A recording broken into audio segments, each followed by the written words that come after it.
let's roll through some of these slides and get us...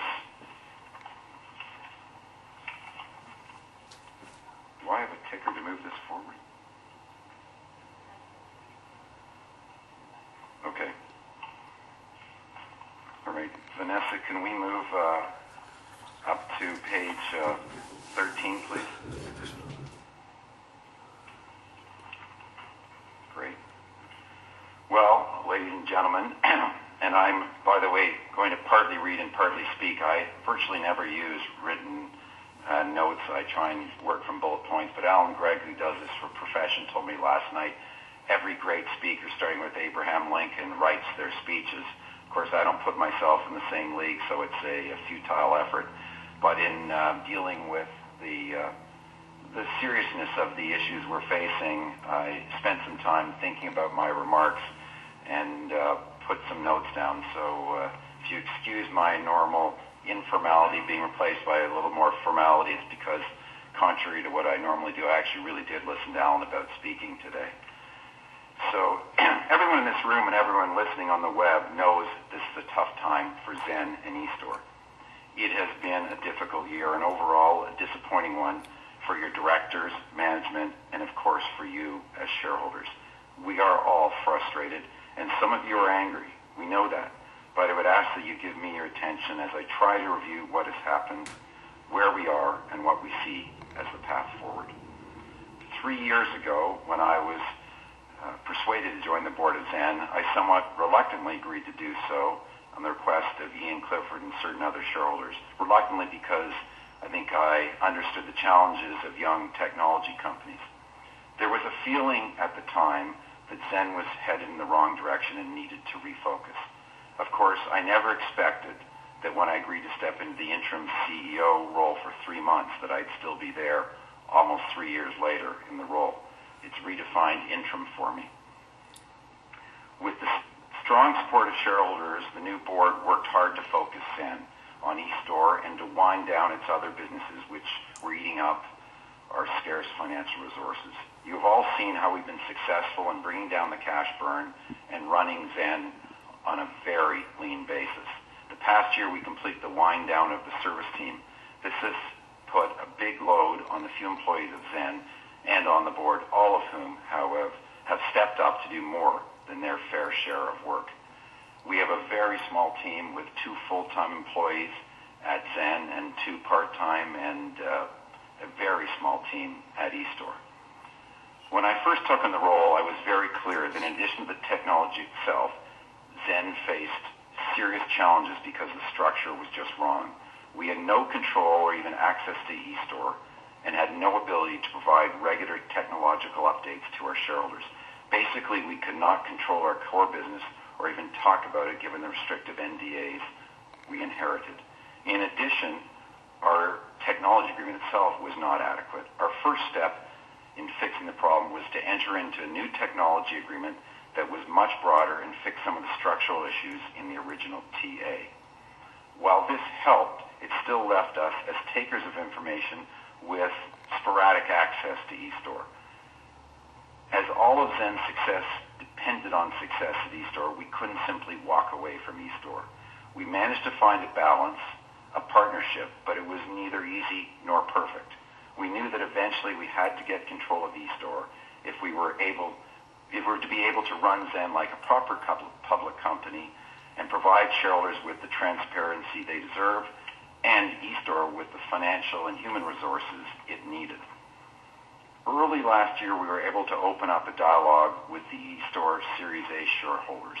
Over many months, we were able to earn their trust, such that it led to the deal to purchase their stake for cash and shares in ZENN, and we completed the transaction in December. That gave us a 41% stake in eStore and other rights. We then moved quickly to discussions with the Weir family to strike a deal with them, which we completed in January, giving us a 68% stake in eStore and making the Weirs significant shareholders of ZENN and eStore and ZENN real partners. While some may second-guess the merit of these two deals, without them we could never have put ZENN in a position to manage its future. ZENN's destiny was and is tied to eStore, and the deals put us in the driver's seat. They were also very accretive from a financial point of view, as we increased our shares outstanding by just over a third, while increasing our interest in eStore from 11% to 68%, and raised some funds for both companies at the same time. When the deal was completed on January 27th, we started upon the process of repositioning eStore. We've only been at it for just over 2 months. Jamin Patrick, who is here with us today, agreed to lead a transition team. He has a very successful background, and we're lucky to have someone of his expertise leading us through the change. Roger Hammack also stepped up and has been key in managing the change at eStore. He has worked above and beyond anything that could be expected of him. At the same time, we pushed the Weirs, Tom in leading and assisting in the transition, and Dick to produce harder and faster than he'd ever done before without getting him any additional resources, and that is no easy request. We did that because we don't yet have the financial resources to get him what he needs, and that's something we're going to talk about. But the first objective was to pull together a group of experts who could help us understand where eStore's technology stood. We were pleased that we were able to find 5 extremely qualified individuals to form what we call the TAC, the Technological Advisory Committee. They have expertise in electrical engineering, capacitors, chemistry, manufacturing, testing and measurement, and modeling, among other skills. Now, we have not publicly announced their names, as unfortunately, history has shown with matters relating to eStore that when we do, people get harassed at home and elsewhere.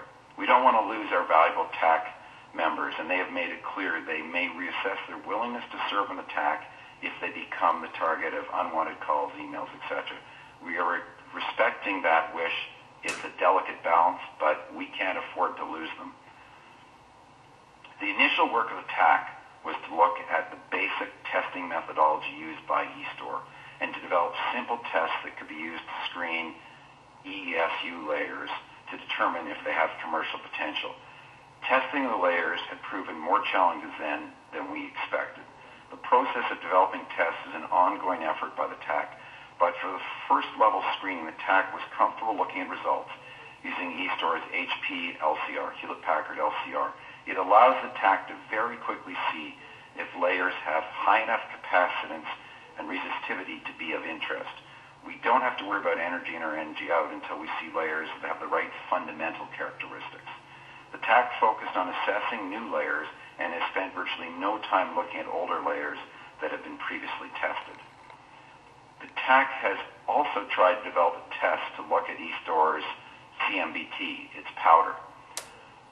While the TAC experimented with some preliminary testing of the powders, none of the members of the TAC are confident enough in the reliability of the test to feel that it would be appropriate to publish the results. In fact, the TAC has reached the conclusion that the best way to understand the CMBT is to produce layers with the same basic characteristics that have different fill factors. This is what you've seen in our press release yesterday with the 40, 50, and 65% fill factors with similar layers, all based on the same PVC component. While the TAC continues to look at ways to assess CMBT on its own, it's not there and may not get there. If they do, and they're comfortable with the results, we will share them with you. But the TAC is very focused on reliable tests that they can stand behind. Now, we pushed Dick Weir, and we pushed his team to produce layers faster than he would have liked. Dick is not a young guy, and I can tell you, whatever you think of Dick, he is one of the hardest working people you ever meet. He is in there often 7 days a week, and he works incredibly hard. He is an eternal optimist, maybe overly optimistic, but it's not for lack of effort. Dick prefers to carefully adjust his matrix, his mix of materials, to try to optimize results. We knew shareholders needed information and felt it was more important to see where things are today. So what did we learn from the layers that were shown to the TAC and the information that was released yesterday? eStore has experimented with different materials from epoxy to PVA and now PVC. Prior materials showed initial promise but eventually had limitations. Dick Weir, as eStore's Chief Science Officer, believes the current PVC has the most promise and that by refining the layers, he can improve the performance. The current layers do demonstrate that the CMBT, as the CMBT is added, the performance improves. But the layers are a very long way from where we want them to be. That is disappointing to everyone. Unfortunately, while we all want to see better results, we can't force someone to invent faster or to invent better. The disappointing results have led us to move quickly to implement a new strategy for eStore. It involves bringing on partners who will work with us in a more open and collaborative manner. eStore's historical approach of working behind closed doors with limited resources is just not going to get us to where we want to be. We have initiated discussions with a number of very significant companies that have the financial and technical resources to help us give this technology the proper try that it deserves. We are pleased that despite all the setbacks at eStore, potential partners are still willing to have these discussions with us, to visit the facilities, and to work with us to see if we can reach partnership arrangements. There is no guarantee we will come to agreement with the parties we are talking to, but we're working hard to move things along as we believe it is the future for eStore. We also have to address the quickly diminishing financial resources of both eStore and ZENN. The companies do not have enough financial resources to last even a year. The companies both need to raise funds quickly, or they will not be able to carry out the business plan forward. This is an absolute priority for us. We are exploring all options for financing, both through private placement, through public opportunities, as well as with our partners or potential partners. We are still a long way from the goal of inventing the holy grail of energy storage to replace batteries. We still believe it is a goal worth pursuing. At the same time, there may be easier markets to access first, such as existing capacitor markets. We are starting to explore these opportunities, but again, we need the financial and human resource to do so. If we're going to send powders to potential users of powders, we need to be able to bring more people in, increase our production to get those powders to people, and all of that. It's a bit of a circle. You need the money to do the job. Shareholders bought or have held ZENN stock because they believe the opportunity to change the world through a groundbreaking energy storage technology is worth the risk. That goal remains unchanged. We need to transform the company and give it the resources to have a chance. While Dick Weir and a small team will continue to refine their work, we need to broaden the team and pursue multiple routes and get Dick more resources to work with him and beside him.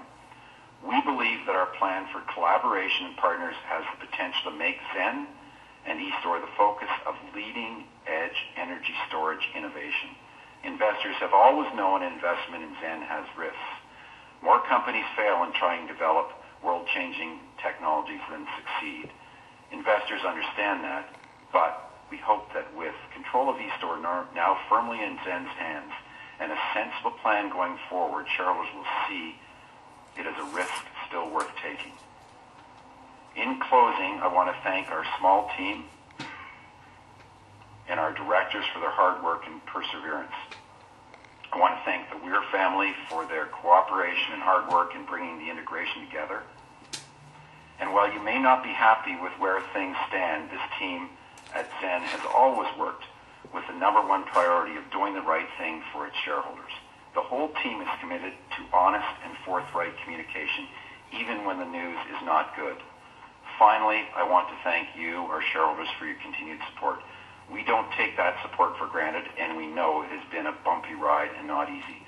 We still believe we have a dream worth chasing, and we hope you agree. Thank you, and with that, I open to any questions.